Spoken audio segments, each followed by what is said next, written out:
Hi అండి, welcome back to Sravanthi's kitchen and vlogs అండి.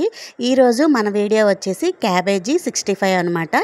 అచ్చు మనకి క్యాటరింగ్ స్టైల్లో ఉండే విధంగా అయితే చూపిస్తున్నాను. వీడియో అనేది లాస్ట్ వరకు చూసి ఒక లైక్ అయితే చేసి సబ్స్క్రైబ్ చేసుకోండి.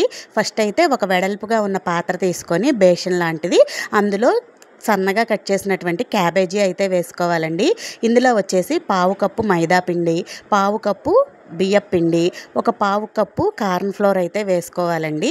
తర్వాత ఇందులో ఒక హాఫ్ స్పూను అల్లం వెల్లుల్లి పేస్ట్ అయితే వేసుకోవాలి. స్పైసెస్ వచ్చేసి ఉప్పు, పసుపు, కారం, గరం మసాలా అండ్ అలాగే కొంచెం మిరియాల పొడిని కూడా వేసుకొని వీటన్నిటిని కూడా వాటర్ అనేది వేయకుండా మనం గట్టిగా చేత్తో ప్రెస్ చేస్తూ అయితే మిక్స్ చేసుకోవాలండి. క్యాబేజీలో మనం సాల్ట్ ఇదంతా కలిపేసరికి కొంచెం వాటర్ అనేది అయితే వస్తుంది అనమాట. ఫస్ట్ అయితే ముందు ఇందులో ఉన్న తడితోటే కలుపుకోవాలి.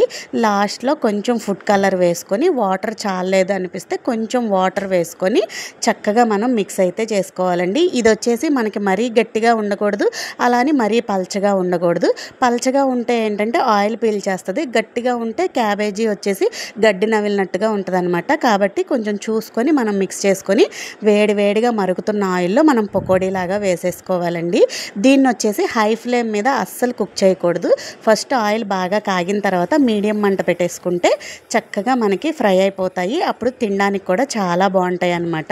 ఇలా ఫ్రై చేసుకొని ఒక ప్లేట్లోకి తీసుకొని ఇందులో మనం ఒక చిన్న కప్పు పచ్చిమిరపకాయ ముక్కలు అయితే వేసుకొని ఫ్రై చేసుకొని, ఒక గుప్పెడు కరివేపాకును కూడా ఫ్రై చేసుకొని అందులో వేసుకొని మిక్స్ చేసుకొని తింటే